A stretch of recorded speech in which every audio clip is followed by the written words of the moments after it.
Guys, thought I'd do a little overview of how I built my S800 and set it up. Okay, right, first off, sunny sky, 2205, 2300 kV. I know some guys seem to have got some clones of these motors with the kits, but I bought this separately. I didn't buy the plug and play version. So there's the motor, 6x4 prop. That's running off a 30 amp Simon K ESC. I had to open the bay out a little bit just to give it a bit more space and a little bit of cooling. Servos, I went for the Emax.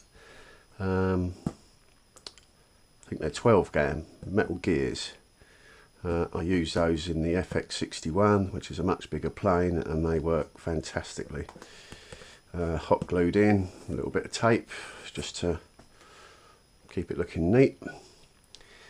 As far as the cameras are concerned, HS1177 camera from Banggood. It's essentially the same as the Fox here, but a fair bit cheaper. With the GoPro, I decided to cut the foam block down just to give that excuse me, some protection. And I didn't like the look of it with the GoPro just showing out the front. In case you're wondering what that is, that's an ND filter. In case we get any sunshine, it just helps with bright light. Also acts as a little bit of extra protection for the GoPro lens, which is there's the GoPro tucked away nice and safe under there.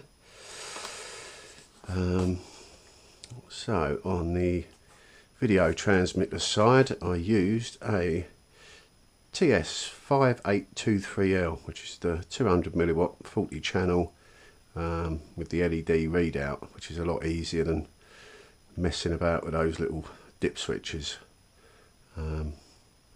Press button, and that's going to an Ionway 4-leaf, I think they're 2 dBi or 3 dBi antenna. On the inside, I've got, it's fairly cramped, but you know, you can squeeze it in there. I fly this on a 2200 40C zippy, getting about 14 minutes. You know, 12 if you're full throttle everywhere, but 14 minutes seems to be about the average. Down here there's the hub OSD, which gives you your voltage readout, your amps you're using. There's also quite a handy little timer on there, which comes up in your FPV goggles. This little gem in the middle is the Ionway BG 6G-AP, which is basically a flight stabilizer, but it's has the added advantage of a GPS. So you've got the brown switch, as we like to call it, will give you return to home, as long as you set your home position, obviously, once you prime it. That did come, there's the GPS puck that originally comes with it, which is, as you can see, is a colossal great big thing. So I've opened that up, taken that out, and I've set that inside the port that's already in the underside of the wing.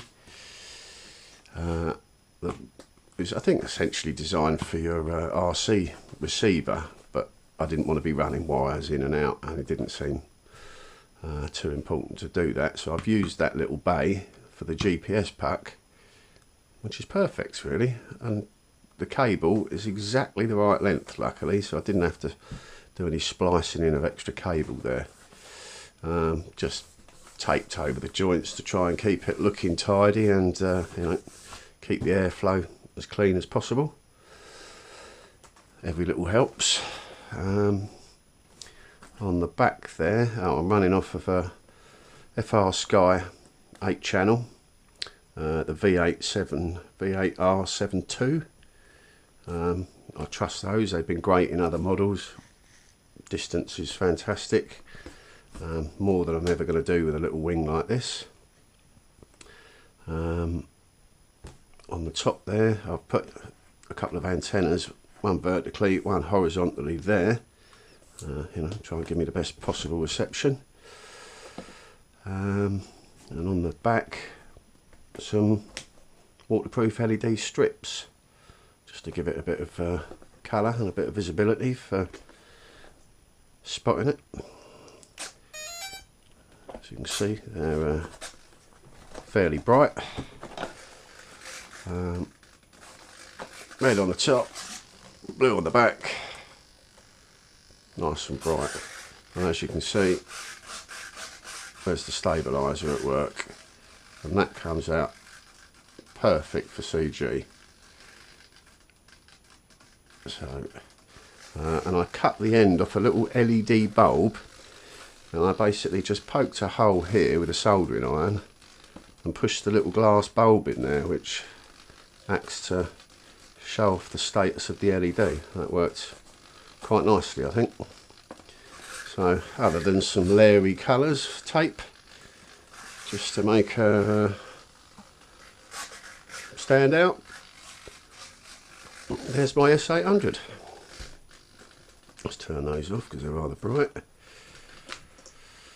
So, hopefully that might give some people some ideas on how much you can cram in this little thing. And all in all, fantastic little wing. Okay.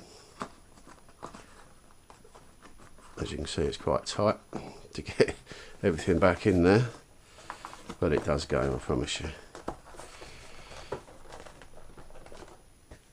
Okay. Oh, and a little bumper. I may have said that, but just to protect the FPV cam from any bashes, which inevitably there's going to be a few. Okay, all the best. Bye bye. Thanks for watching.